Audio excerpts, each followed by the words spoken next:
Bueno, fue algo que escribí un par de guiones en realidad durante el encierro de 2020 del COVID, ¿no? Y esta fue una historia que surgió de, bueno, una imagen de... En realidad, no sé si le conté esto a Regina ni a Jeremy, pero de mi madre, que yo tengo libros que ella leía cuando era niña, ilustrados, ¿no? De los años 30 y esto. Y que habían caballeros y cosas medievales, historias así de aventuras. Y ella me contaba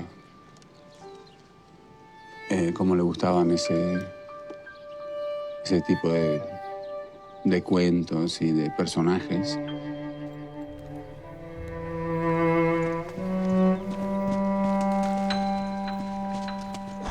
Y yo sabía dónde se había criado, un bosque parecido al que mostramos en la película, en los flashbacks, ¿no? Un bosque de arces en el nordeste de los Estados Unidos, pegado a la frontera con Canadá. Entonces, no sé, tuve una imagen de ella correteando por el bosque y imaginando que estaba en una de las historias que había leído en estos libros, ¿no? Y esa fue la imagen inicial de una niña en el bosque, imaginando que se encuentra con un caballero tipo medieval. Y entonces pensé, bueno, ¿y qué le pasa a esta mujer? Bueno, empecemos cuando se muere, no sé por qué, cuando fallece y cómo llegó ahí, ¿no? Y de ahí surgió un cuento que resultó ser un western, una especie de western. Y es lo que es The Dead Don't Road. Pero es un western bastante particular.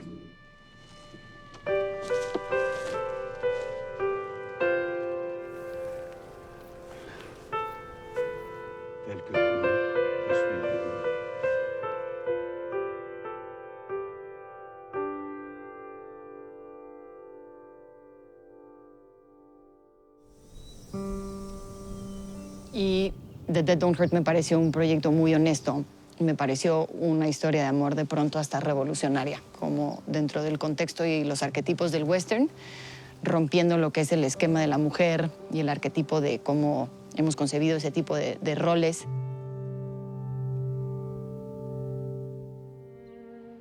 Era duro. Es una historia con muchos personajes, de muchos tipos. Un niño muy chiquito, que no había actuado antes, Atlas, que la gente creo que se va a enamorar de ese personaje y de ese chico, de su aspecto, de su forma de mirar, de hablar. ¿Se hace mal? Vivian, que lo hace la gran actriz Vicky Krieps, ¿no? Ella es un personaje muy, muy especial y yo no me imagino a otra persona haciendo ese personaje más que ella. For me, Vivian is more like a messenger. She carries a message, like the character. And she carries a message from this time that is long, gone, which used to be the settling of new land. And you had all these settlers that came to live in a new country. And this created a lot of tension, war, and pain. So she lives in this world where people were fighting over land and were killing each other just to live, based on a misinterpretation of the world, because some people thought they should live everywhere. And for me, she's like a messenger carrying some sort of message over to our time today, where we are supposed to have moved on and to be evolved, and we know about all this, and we should have changed, and we haven't changed anything. Nothing has changed, really. Same people are oppressed, and the same people are the oppressors. And oppressors are still using sheer force just because they're stronger to be in power.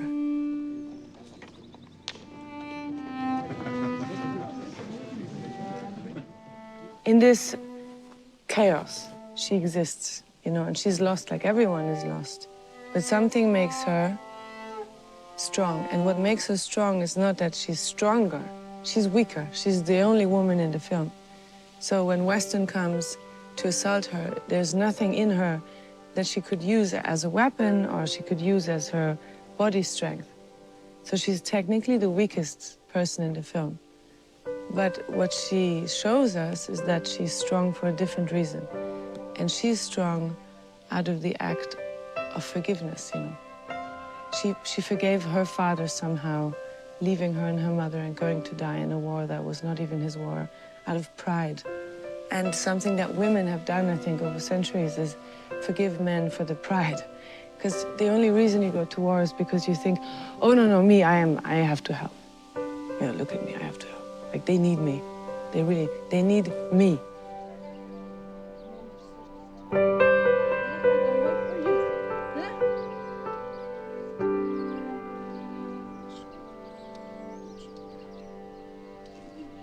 Too old to go to war. It's like a poem that I find. The movie, Viggo, the way Viggo wrote it, to me is like a poem because it mirrors many things. You know, there are elements that are mirrored. There are even objects, like you can see like a mirror. It goes in circles. And I find it interesting that he writes about it almost in poem form, because poem is maybe the only thing we have to elevate ourselves or to speak in a more healing way or in a more gentle way of what we all feel as so painful. Ella nos ha dado momentos de mucha emoción, de giros inesperados, y tiene una particular belleza femenina como de otra época ella, que es perfecta para nuestra historia. Y no solamente su aspecto, pero tiene algo dentro que transmite, que es muy adecuado, es muy Vivienne ella de muchas maneras de lo que he visto y me parece que hemos tenido suerte ahí. Yeah, Weston is he's kind of the brute. He's the big bad guy that you see. Evidently, he's the big visual bad guy that you see anyway in the story. You know, there's other people that are influencing him, and you kind of start to realize that he's more of a foot soldier for the greater evil that's going on in the town and the other characters. But he's a bully, and his relationship with other characters is kind of all driven through fear and violence and aggression, and he's definitely got a lot of issues. Sully McLeod creo que va a sorprender a mucha gente porque es muy joven y tiene un papel bueno, pero siempre quieres que la gente te sorprenda, tanto el equipo como los actores. Y yo como director estoy muy contento con lo que han hecho los actores. Me han traído sorpresas, regalos, digamos, que nos han ayudado a contar mejor esta historia. I remember getting a call from my agent when I was in Berlin, asking if I knew about an actor called Viggo Mortensen. And I said, who? No, I said yes, of course. Yeah, he's inspired me since I started wanting to be an actor. He's fantastic. And he said, okay, well, he's actually directing a movie, a Western. He said that he wants to give you a call. I get back to London and, you know, a day or so later, I get a call from Viggo, and we have a chat over the phone. He says, I'm going to send you the script. He sends it to me. He's like, you read it, you know, if you hate it, then just tell me, that's fine, and we'll move on. I was like, yeah, okay, fine. But I read it and I thought it was brilliant.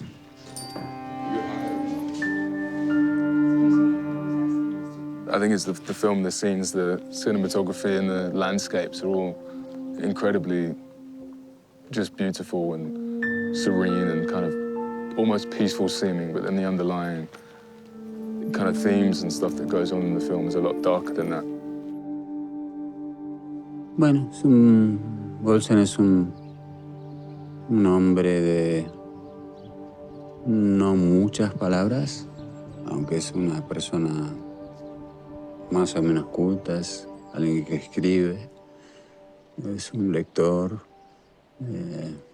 Es un hombre que ha viajado mucho, es un hombre que viene de Dinamarca, que después de la guerra de 3 años entre Dinamarca y Prusia, él se viene a Norteamérica, a Estados Unidos, digamos en el 51, 1851, 52. Y cuando lo conocemos ha estado unos 9, 10 años acá. Y obviamente le gusta la vida en el oeste norteamericano. Se ha acoplado hasta tal punto que es más o menos un vaquero escandinavo, se podría decir casi. Pero es un hombre bastante independiente, solitario, es carpintero, escribe, y se podría decir o pensar que es un poco vago, porque, bueno, hace lo que le da la gana un poco, no se preocupa mucho por el dinero, vive de una manera muy sencilla y no le molesta estar solo, digamos. Y lo que pasa en esta historia es que se encuentra con una mujer que es parecida a él, en cierto sentido. Es una mujer sumamente independiente, igual de terca que él, se podría decir. Y una persona muy suya, digamos, que también es capaz de vivir sola y de solucionar sus problemas sola, ¿no? En general. Y bueno, ahí surge una atracción quizás inesperada entre estas dos personas y deciden embarcar en un viaje juntos.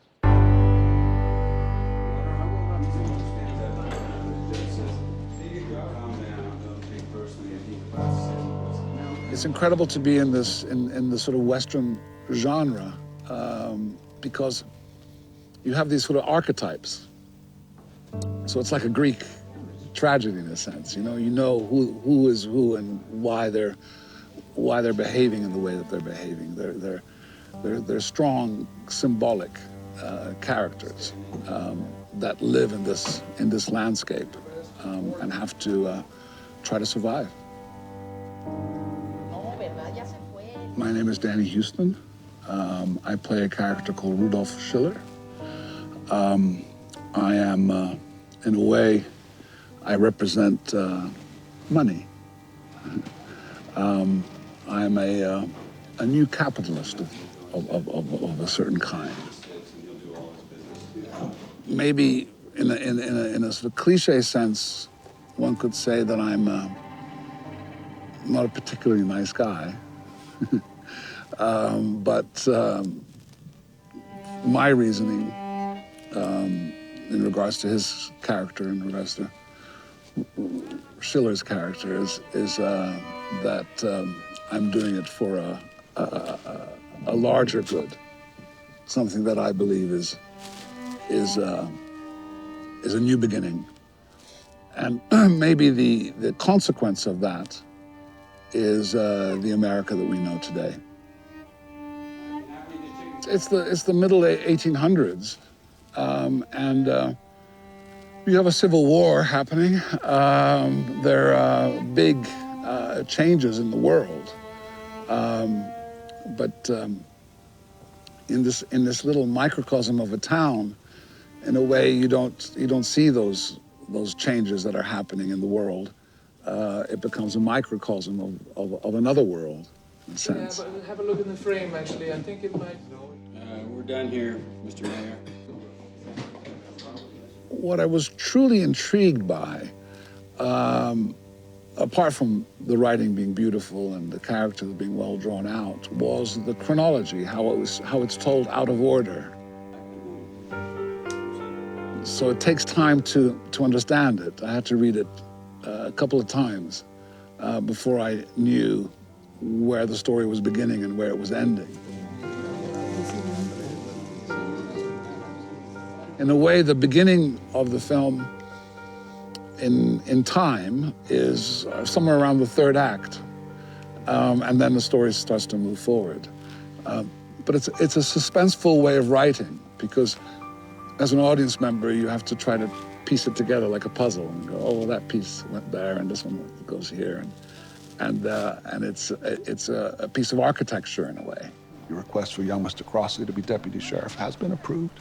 I could shoot a rattler's eyes out at 50 feet riding flat out. I was adopted when I was 2 by my father, and he changed my name to Shane, which is a Western by Alan Ladd. So I was named after a Western movie. So whenever I got the email saying that they were looking to bring me on to be Billy, I might have cried a little bit.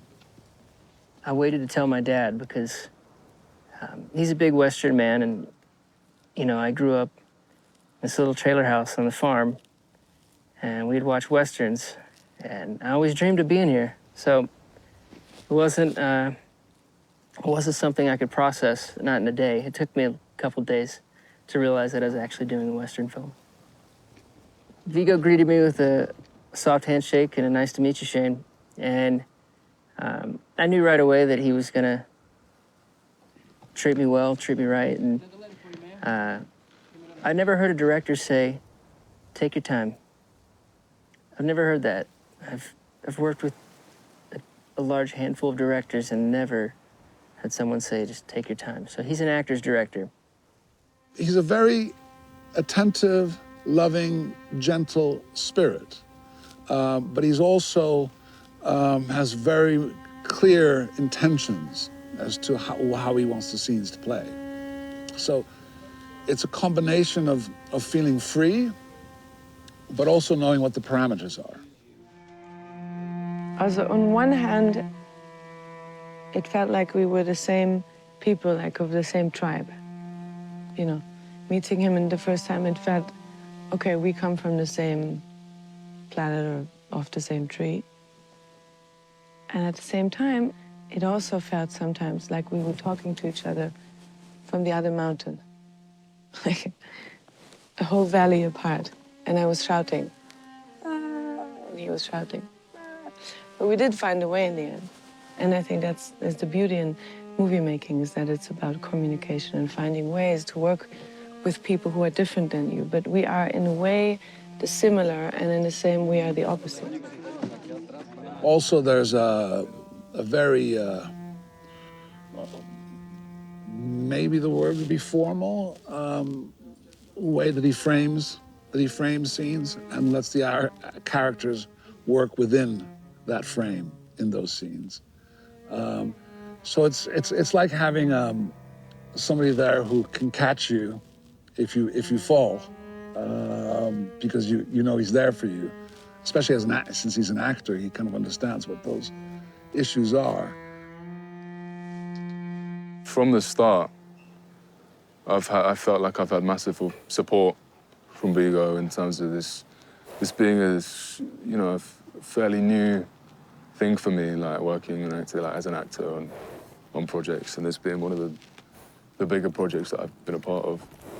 From the start, from the moment we had the first conversation and we read through the script together, and he gave me a lot of ideas and backstory and support on who the character was and his ideas and what it could be.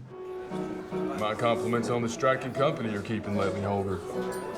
Pues yo creo que esta película tiene muchas capas de lectura, en mi opinión, porque aparentemente está dentro de la estructura de un clásico, que era lo que conocíamos como un western, pero no es un western. Estamos utilizando una especie de una fachada para hablar de un mundo mucho más revolucionado, de una mujer totalmente, me parece, adelantada a su época, ¿no? Con una visión distinta de lo que es la feminidad, de lo que es el rol de la mujer, que no está en servicio de las estructuras sociales, y un hombre que tiene la humildad y la capacidad, a pesar de su propio código patriarcal, de respetar eso. Y creo que ese es uno, para mí, de los señalamientos más importantes hoy con lo que estamos viviendo a nivel global, la crisis de las mujeres y de este sistema patriarcal que está empezando de alguna manera a tambalearse, pero que en esta búsqueda las mujeres de encontrar nuestro lugar, creo que no podemos seguir perpetuando todos y moviéndonos desde el dolor. Y Vivien tiene esa gran cualidad, que es una mujer que logra transformar. A pesar del dolor, a pesar de la adversidad, de las injusticias, es una mujer que escoge ese camino. Y por ende, Olsen también escoge ese camino. Es una suerte de elección para él también. Y tiene sus muchos significados la película porque rompe esta estructura o esta idea de que las mujeres hemos buscado siempre la idea de que alguien nos rescate, porque es parte de un código que venimos aprendiendo desde muchas generaciones atrás, para darnos cuenta que las que nos tenemos que encontrar o a las que nos tenemos que rescatar a nosotras mismas, eso, somos nosotras. The Dead Don't Hurt es una historia que está dentro del género del western clásico, digamos. Pero es un poco, una historia un poco extraña. Como Olson es un poco extraño, como Vivian es un poco extraña. Y no, era algo que yo quería contar y hay que tener suerte. Y tuve mucha suerte cuando Regina de Talipod leyó el guión, y al igual que Jeremy Thomas, ¿no?, el otro productor, les gustó mucho el guión y querían encontrar la manera de hacer esta película. Y Regina encontró el dinero acá en México y nos pusimos a la labor de encontrar las locaciones. Miramos varios estados, pero al final nos gustó mucho Durango, porque Durango tenía la variedad de paisajes que nos interesaban para esta película. O sea, la alta montaña, los bosques, la sierra, el desierto, los cañones. Este pueblo que hemos reutilizado, donde se ha rodado antes, que era antes propiedad de John Wayne, ¿no?, este rancho. Y se rodaron varias películas aquí, en los 60 y creo que en los 70 también. Pero lo transformamos para nuestros propósitos, ¿no? Y fue una buena decisión rodar aquí. Lo pasamos bien y pudimos conseguir imágenes muy, muy bonitas. I've coached Vicky over the summer. Like we had something like 10 video session on FaceTime. She was in Berlin, I was in Montreal, and we read the lines together. And I coached her, you should say it like this, you should say it like that. And finally, Viggo asked me if I would be available to come to Durango for the shooting. I remember it was a Sunday afternoon. And I received this call. We talked for half an hour and said, would you be able to come as soon as possible? Yes, I'll manage something. How is it to collaborate with Viggo? It's first, I must admit, as many of us, I knew Viggo for several years, and I was a fan at first. So knowing I had to work with him was an incredible honor for me, really. And now that I've met the guy, I'm even more grateful because he's a great person, very generous. And to see him work on his film as a director and as an actor, it really impresses me, really. So for me, it's an experience surreal, if you want.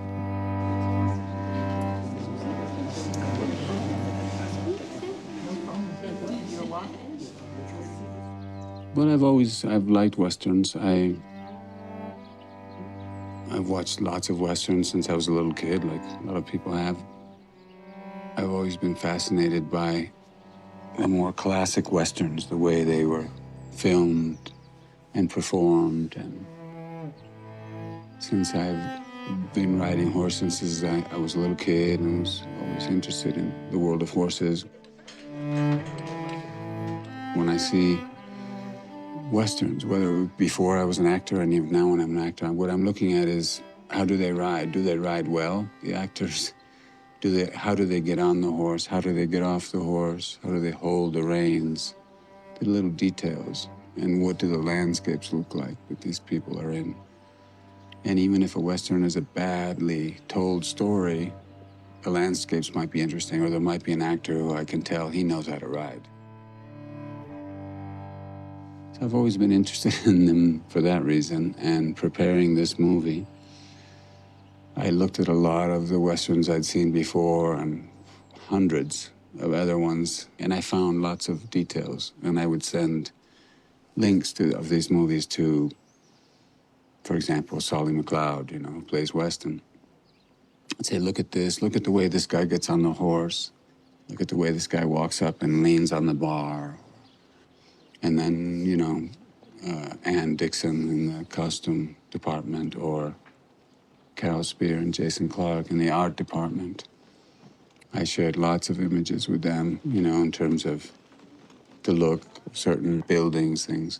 I would say, look at this from this Western. This is good, this street, this street. And so it's gathered a big library of material by sending emails to each other over a period of many months.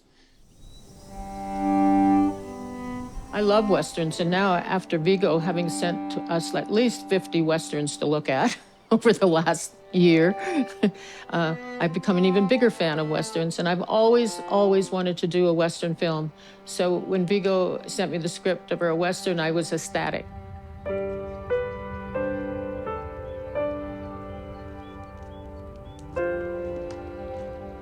We first came to La Jolla, to the old John Wayne set, in May of this year. My first reaction was, oh my gosh, what are we gonna do here?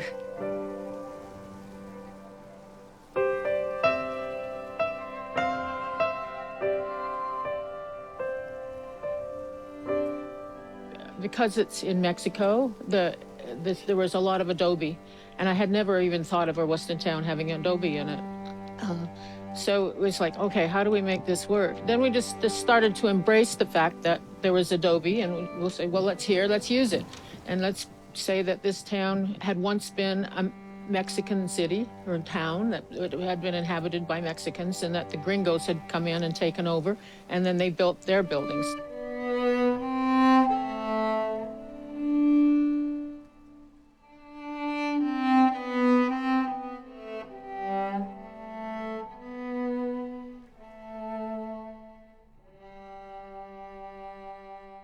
When we first got here, there were a lot of the buildings were falling down, and then when we came back, there was a hurricane and rain, and and some of the walls had fallen over, and we had to rebuild. And of course, the saloon, which here it was not here, we had to build it. And the bank was partially standing when we got here. We had to it was just an outside facade. There was no interior, and we had to rebuild that.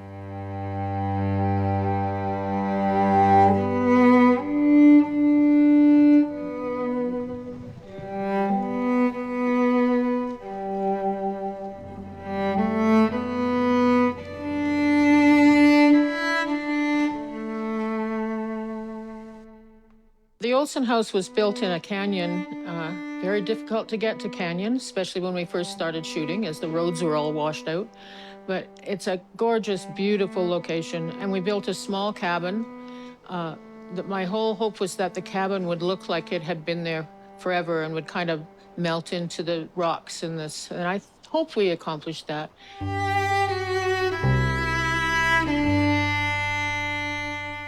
For the shooting period, between 1861 and 1865, it evolves through different stages of Vivian's life.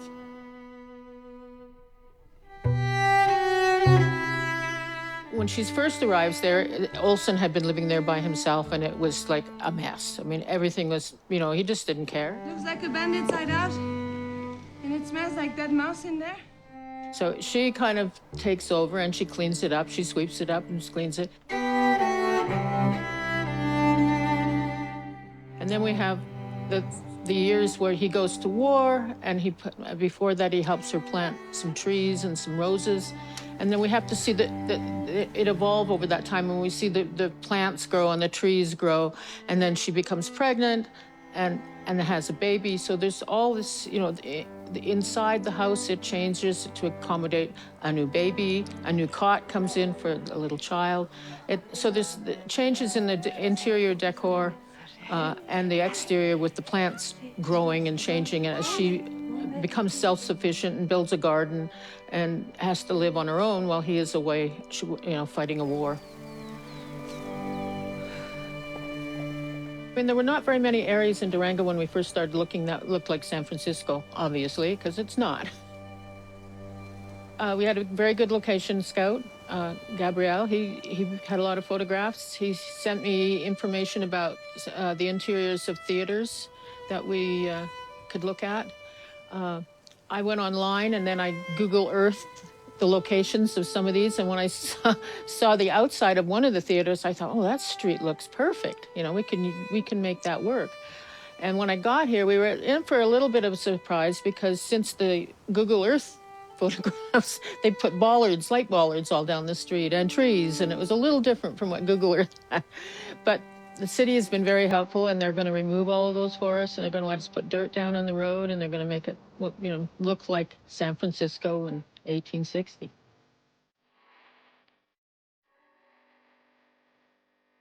Everything that was done in Canada in the pre-preparation was basically the research. There was a ton of research. I think Jason and I spent months researching.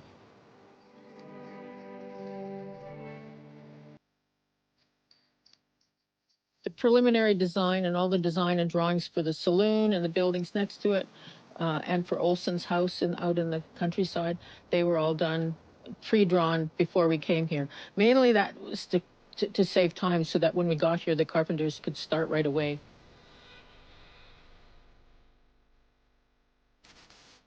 The crew was fantastic. They worked really hard. They knew we didn't have much money. We would try to cut corners in some ways and say, okay, let's do it this way because it's a little cheaper. The whole concept of low budget is just to try and put the money where you're going to see it and spend the money in the right places and make everything else, background stuff, do as much as you can to make it look good, but spend the money so that it is in that frame that you're shooting.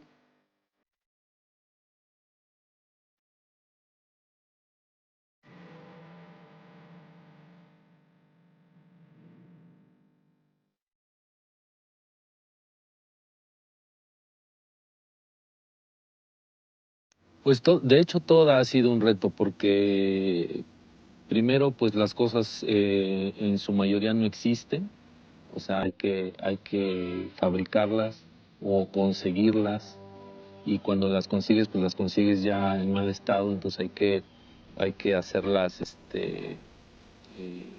pues trasladarlas a un buen estado y hacerlas que se vean también utilizadas, ¿no? O sea, que tengan vida los objetos.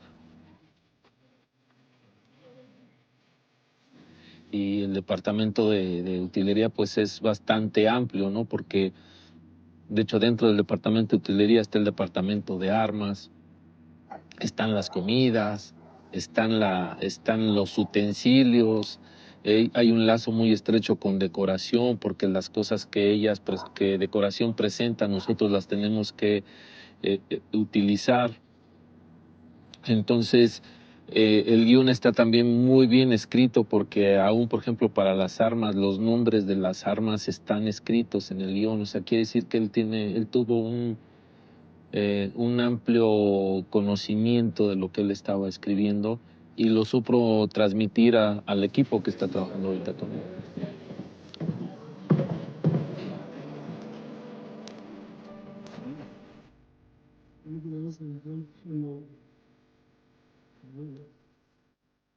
Porque yo veo películas que a lo mejor mucha gente no ve, ¿no? Él ha hecho películas francesas, ha hecho películas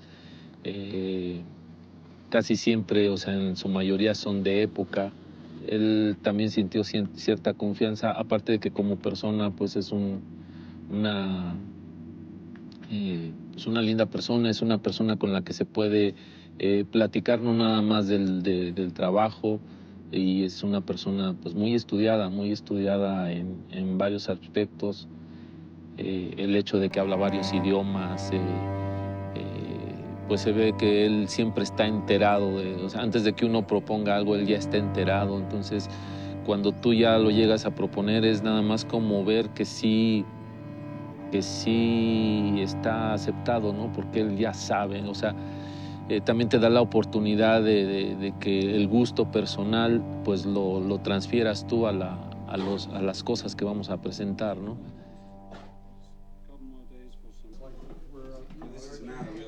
No es lo mismo una funda para pistola o una pistolera, como se les dice, mexicana que una pistolera en Estados Unidos, ¿no? De precisión al momento en que nosotros vamos a presentar algo, hasta por ejemplo en las flores, saber qué flores vamos a utilizar, porque no son las mismas flores de aquí que las que usan allá, ¿no?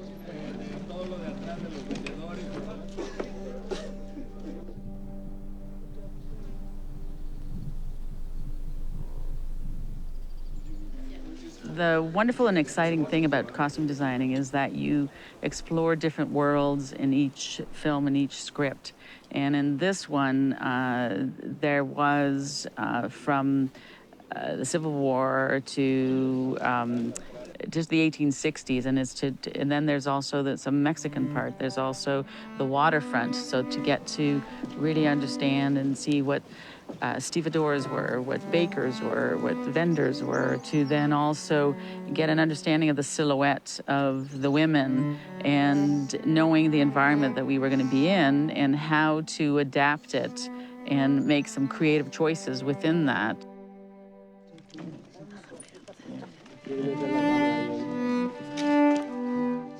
I got the script quite earlier on and was part of it with Carol Spears, who's the production designer. And it was thrilling to be part of it at the beginning of the core because the intensity of the research and then to start creatively thinking about the characters and what you can do with them. So it's been a great journey.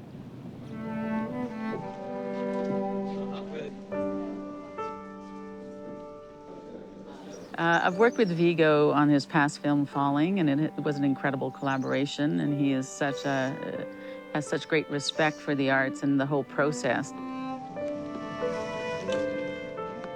I think we have a shorthand now. I've worked a lot with Carol Spears, who's production designer, so already the two of us have the same language and colors, and when we say something, we understand each other. Marcel, the DOP, and with Viggo, he's such an artist himself. He's such a Renaissance man, and his integrity comes through in his script, in his dialogue with people, the respect that he has for artists and us as collaborators is just, it's like playing ping pong. It's just like one idea goes back and forth, and then we gel, and then then you something happens, and it's pretty magical.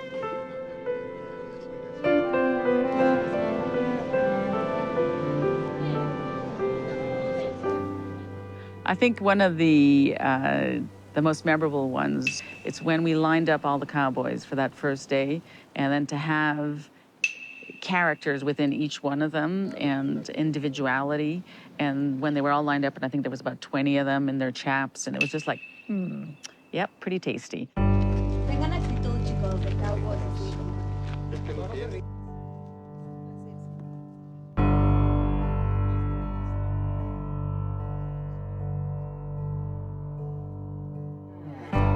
I've known Viggo for many years now, since 2007, and this is our second film. I think I read the script for the first time a year ago, and we were out here 6 months ago in April 22 to scout the locations and to look for places to make the film, and we were in various places here in Durango, and then we went to Rosarito as well.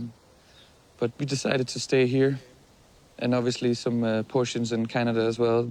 If you go past it,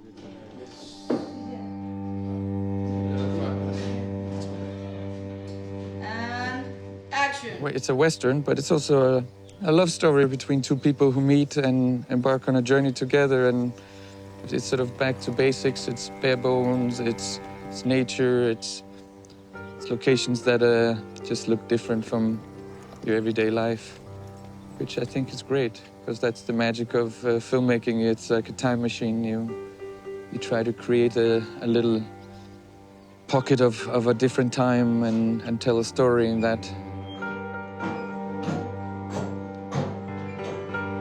I would say collaborating with Viggo is probably, for me as a cinematographer, one of the hardest couple of jobs that I've done. He's very immersed in what he does as an actor, as a director. He knows his story inside out, and he has particular ways that he sees the thing that he wants to try.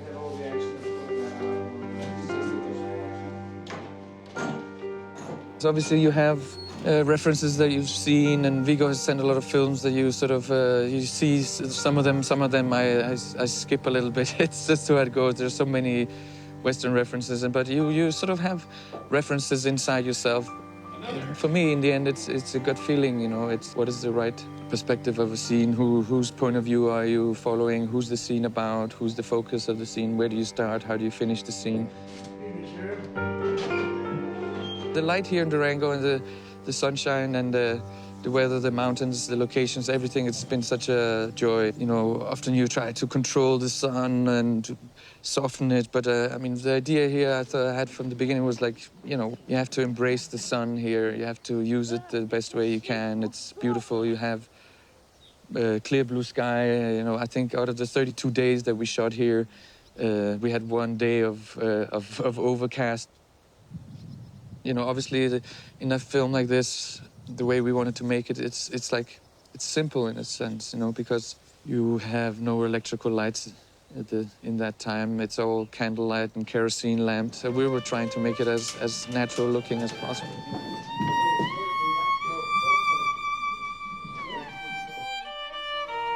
Making a film at this scale, I think, with, you know, period piece, horses, locations that are difficult to access sometimes, that's a challenge and a big task in itself. And then the other, you know, task and challenge is to stand there on the day and perform, you know, because that's what you do. You're performing. Everyone's performing, and you know, every day you have to filter all the hard work that everyone does through the lens into the camera, and that's the ground zero, you know, of the film, you know, and that's always the biggest challenge.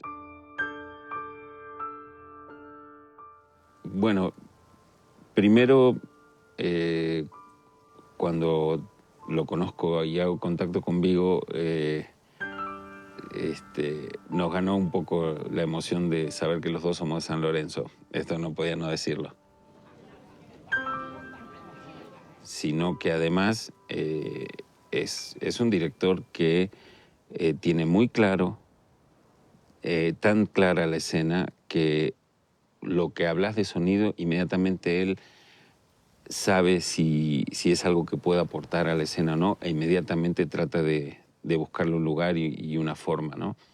Y eso a mí me sorprendió gratamente porque, vuelvo a decir que últimamente en muchas películas se está trabajando más mecánicamente y no tan conceptualmente.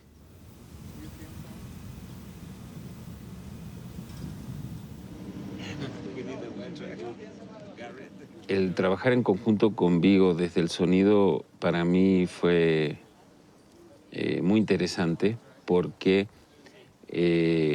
no solo encontré un director muy receptivo en cuanto a hablar sobre las posibilidades de desarrollo del sonido en la película, sino que además encontré que el tipo de género de la película y el lenguaje cinematográfico de este tipo de película en estas locaciones permite una serie de texturas y elementos sonoros que aportan a la historia cosas que para mí son muy significativas. Desde características de algunos personajes que a nivel de sonido tienen particularidades y que Viggo inmediatamente trasladó a lo que es el desarrollo de esos personajes, hasta, por ejemplo, la música. Muchas veces los sonidistas no tienen ninguna... digamos que la música se trabaja totalmente aparte en la película. En este caso, Viggo desde el principio me hizo escuchar lo que tenía hecho de música Eso para mí también fue muy importante porque te permite desde el rodaje empezar a vivir en las locaciones, desde el scouting y luego en el rodaje, esas sensaciones que el director tiene ya sobre el lenguaje que va a tomar la escena. Es una película de época y como tal, obviamente también tiene sus desafíos, que es la no interferencia de ningún sonido que no sea propio de la época en la que transcurre. Pero la ventaja que tiene es que entonces cada uno de los sonidos que hay en las escenas puede jugar como elementos que definan un determinado lugar, una determinada emoción en la escena. A veces pueden ser aguas, a veces pueden ser vientos, a veces pueden ser sonidos de lo que llevan puesto algunos personajes, a veces puede ser el lugar, el agua, los vientos, las maderas. En esta película están sonando en una forma impresionante, me refiero en cuanto a lo presente que están, y eso para mí al principio fue algo que me hizo así pensar si iba a ser el mejor camino.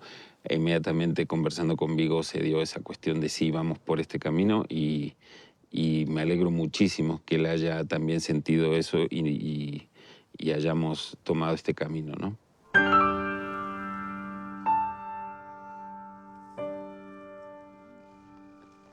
Y entonces en un momento estábamos, yo estaba el día anterior de un rodaje leyendo las escenas, repasándolas nuevamente, y leo que hay una escena donde el niño le pregunta al personaje principal, a Olsen, le pregunta si lo que escucha son lobos o coyotes.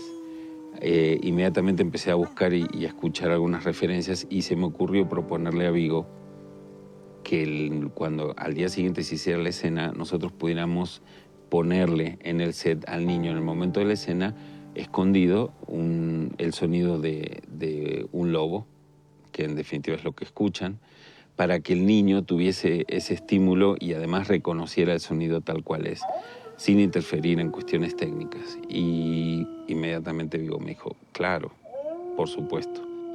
Lo llevamos a la práctica y se dio algo muy, muy bueno, que en la escena el niño incorporó ese sonido que estaba oyendo ahí y empezaron él y el niño a interactuar con eso a partir de una idea que había surgido desde lo sonoro.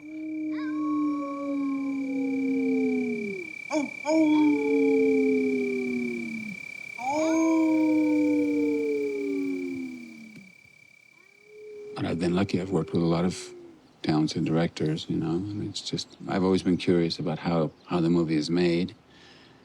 Even in the beginning as an actor, I wouldn't stay in my dressing room or whatever. And if I had a day off and could go, I would go if I had permission to be on the set, because I want to see how they put the story together. You know, I've read the script. It's like, how do you take this and make it work well or not on the screen? And then how do you get actors to give good performances as a director? How does the director work with the photographer, the cinematographer?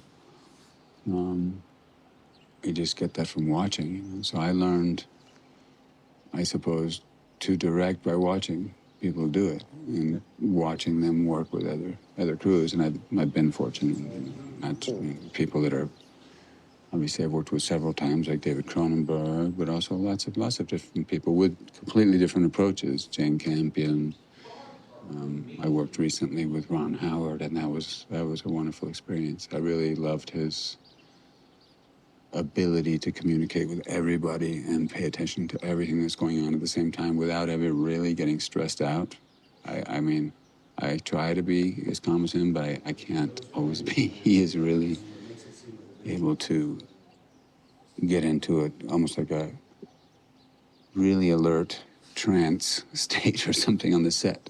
I'm sure he gets very tired by the end of the day, but he doesn't show it. He's got time for everybody to pay attention to everything, and he's very, very efficient, amazingly so. So I've learned from lots of different people with different approaches, you know.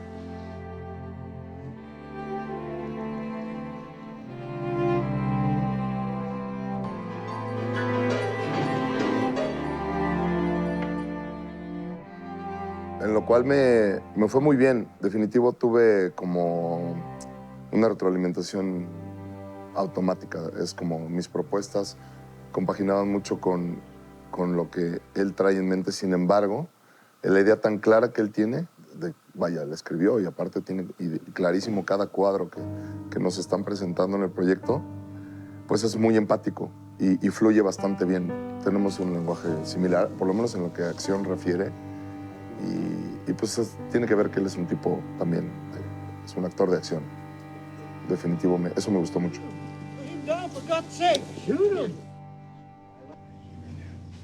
Freeze. 3, 2, 1, go.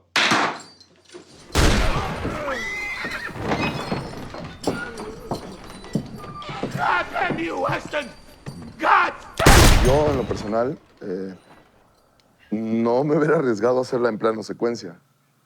Ese es un detalle bastante interesante que me lleva un sabor de boca genial. Se logró una escena bastante fuerte, bastante intensa, bastante espectacular en un plano secuencia que muchos no se hubieran arriesgado y pues corte y corte y corte, como se hace la acción a veces, ¿no? Give it up! This is my second one directing. The things I always do is, as an actor, I always ask myself, if somebody gives me a script, okay, what happened before page 1? You know, prepare this character, know where he's coming from. And before shooting, it's the same thing. Just think of everything you can that could go wrong, you know, and talk to everybody involved about it in an open way and try to find the way to be the most efficient. And the more the actors know their lines, the more everybody knows what the shots are intended to be, the more of a chance you'll be able to get your day done and also have time to think outside the box and try something different. I'm Rex Peterson, I'm a horse trainer. I've been in the movie business 44 years, training horses for the movies, goes all the way back to Electric Horseman, and I've done 70 films in my career. I've tried to retire, but they keep calling me, so.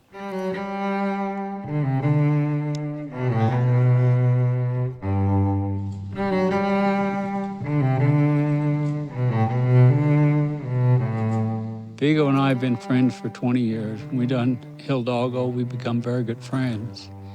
I got very sick when we done a film in Morocco, and Viggo come and checked on me every night, and never forgot it. And he got ready to do Appaloosa. They wanted somebody else to do the film. Viggo said, no, I won't do your film unless Rex comes and does the horses. So when he called me to do this one, I said, okay, you know, guys, you know, Viggo's a good friend of mine. He's been really good to me. Yeah, I'll go do it for Viggo.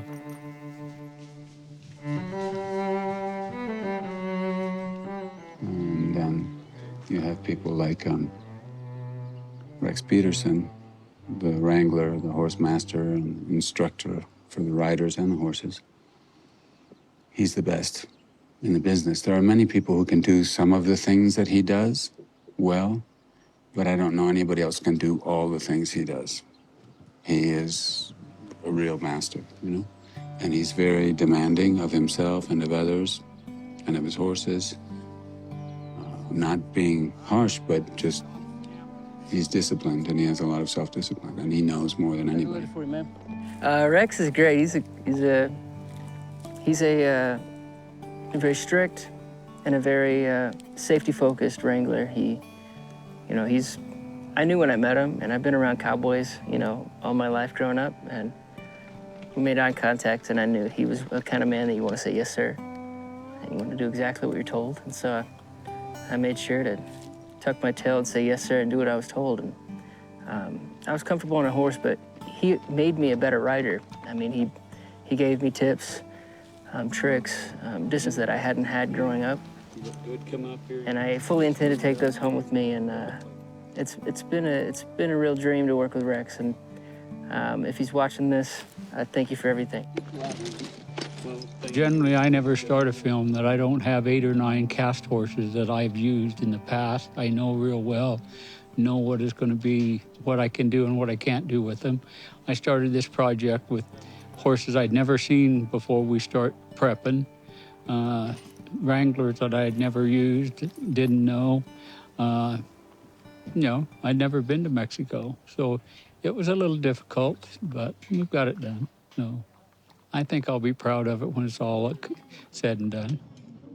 Having someone like that on board was very helpful, not just to me, but to the other actors. Everybody that rides in this movie, they look like they've grown up riding. They've ridden their whole life, and that's the idea. You know, it's a Western. It's made in a time when that's the transport. So it would be strange if you didn't look like you could ride well. So yeah, I started doing some training before I left London for a few weeks. I thought I was doing great. You know, I thought I was like, it was my last few lessons. I was like, yeah, I can do this. I can ride a horse. And I get here and I meet Rex, who's just a fantastic character and great person as well. We got on straight away, basically, and he said, right, let's bring you in and we'll see how you get on. And it turned out that I knew very little about how to ride a horse. Well, I gathered horses. I had 2 weeks to get the horses, get them ready, and that's a big push. And then in that 2 weeks, I started giving actors riding lessons on them, and had a couple actors didn't ride very good. And so it was a big undertaking, but I've had 44 years at doing this. I knew a few shortcuts and how to get around some of it. 20 years that him and I have been. And, you know, we don't stay in touch as often as I'd like to sometimes because he's off on other projects and I'm off on doing other things. But it's still, we get back together, it's like we was together yesterday. So a lot of days, he took on a big deal, directing, acting, writing, and it takes a lot out of him. So every day I'd say, remember, it's just a film. Don't let it give you a heart attack, buddy. When he gets a horse back, he relaxes. There were a lot of days when I'd see him stress, like, come on, get on a horse, let's go ride a little while. And help him relax, and we got through it. Bueno, uno espera que la gente se divierta, que les guste, a lo mejor que se emocionen un poco. Es un western, pero yo diría que es una historia de amor, más que nada, que resulta que ocurre en 1860, en la década de 1860, en el oeste norteamericano, pero es una historia de amor de dos personas, como he dicho, muy independientes. Y que hay un precio por todo en esta historia. Siempre se pagan los platos rotos, ¿no? Pero hay algo muy poderoso en esta historia, creo. Es el poder de perdonar, de perdonarse a uno mismo y de perdonar a otros. Eso es muy importante, me parece, en esta historia y creo que en la vida misma. Yeah, so come from the ground like you're thinking, what the fuck? Entonces, me parece que esta película marca una pauta importante en el concepto de lo que podemos ser las mujeres de hoy. Por eso digo, deberían de haber más Vivians, deberían de haber más Olsens que enaltezcan este nuevo código de las mujeres sin que sea una cuestión amenazante, ¿no? Sino una especie de compañía. Y tiene otro punto importante la película para mí, que es la posibilidad de observar otro ángulo que no hemos visto del pasado de los seres humanos. Estamos tan fijos siempre en el ojo de enaltecer esta idea de las guerras masculinas que tanto daño nos han hecho. Y replicamos, y otra vez, y otra vez. Y de pronto voltear la cámara y decir, nadie nunca vio el dolor de una mujer. Nadie nunca supo lo que pasaba con una mujer que se quedaba 5 o 6 años esperando a un esposo que igual y no iba a regresar nunca, ¿no? Y todo lo que tuvo que de alguna manera trascender para sobrevivir. Entonces esta película tiene su valor ahí también en romper dentro del género del western, que va mucho más hacia la venganza, hacia lo masculino, hacia la guerra, la idea de ver el reflector de la guerra de una mujer, porque también ella tuvo su propia guerra.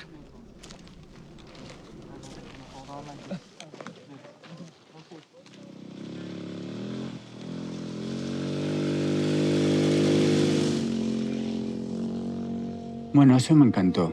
Me encantó rodar en México y con un equipo que era 95% mexicano, digamos. Había jefes de departamento de Canadá, de Dinamarca, actores de Irlanda, Escocia, Inglaterra, Luxemburgo, o sea, de todos lados. I love Mexico.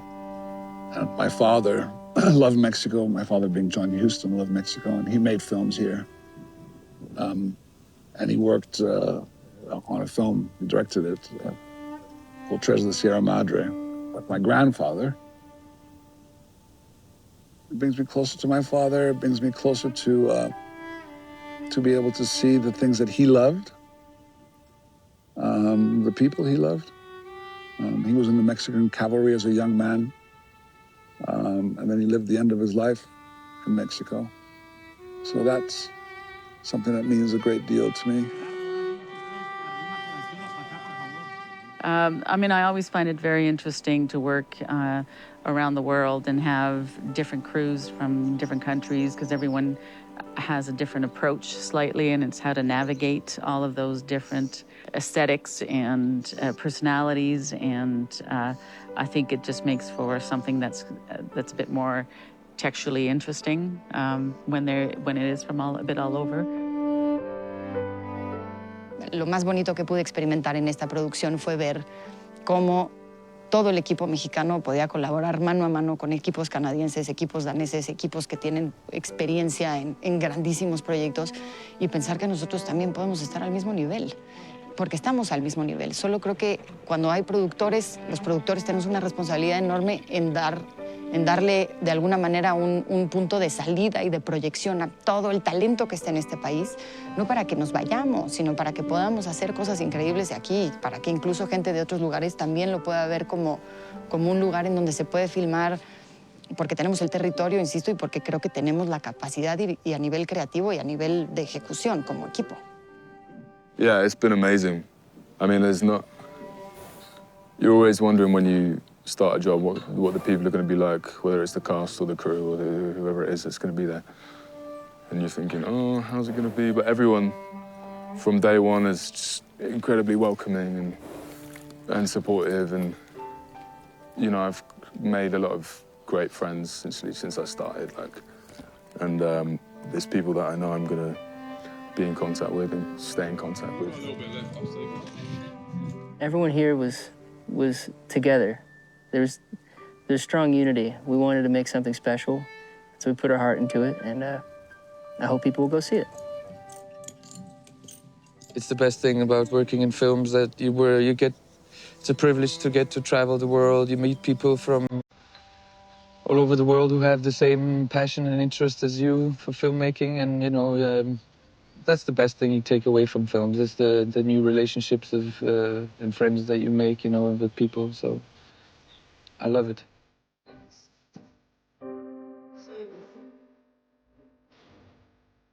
It was like being on the moon with a whole group of friends. No, I mean the landscape, the waterfall, the horses, us trying to find a way through the jungle, then the car gets stuck, then I try to push the car, but remember that was funny.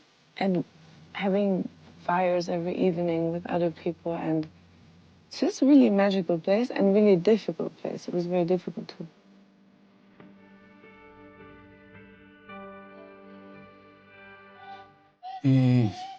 Bueno, estoy muy agradecido. Terminamos anoche a las 1:30 de la mañana en un lugar perfecto que era el salón del pueblo. Y todavía estoy como pensando que no es real, ¿no? Estoy como que, wow, tanto esfuerzo y se acabó de repente, ¿no? Ahora, sabía que se venía, pero es como todavía no lo he digerido del todo. Pero, no, agradecimiento por la ayuda que me han dado todos, agradecimiento a Regina y a Tali por arriesgar, por este cuento extraño que surgió de mi propio encierro en 2020 y que fui modificando, que evolucionó un poco, pero es básicamente lo que escribí entonces, lo que leyó ella. Agradecimiento al equipo formidable que se juntó, la gente que todos en realidad trabajamos por menos de lo que estamos acostumbrados a hacer, a recibir por nuestro trabajo, nuestra profesión. Y no, la gente dio mucho para contar esto y cuando has escrito el guión es una cosa que sale de tu interior, ¿no? De tu cabeza, por varias razones, ¿no? Y que otras personas se interesen, que lo quieran leer primero y que después digan, sí, no, a ver si podemos hacer esto juntos. Es sorprendente siempre y muy gratificante, tengo que decir. Así que, más que nada, pues, eso, doy las gracias por el viaje que han querido tomar conmigo y que no hemos podido completar y que creo que todos se pueden sentir más o menos bien. Dije una cosa al principio, el primer día del call sheet, que era que lo pases bien, pero que no te castigue demasiado la experiencia. Y espero que ha sido así para todos. Yo sabía que iba a ser duro, digamos, desde el principio, pero que lo podíamos pasar bien de vez en cuando, o en general, y creo que así fue. Y bueno, gracias a todos por hacerlo conmigo. Ahora estamos aquí, se va la luz, se ha ido el rodaje, y si me pueden ver, gracias a todos los que participaron, y gracias a todos los que algún día vayan a ver este cuento que se llama The Dead Don't Hurt. And cut. It's a wrap.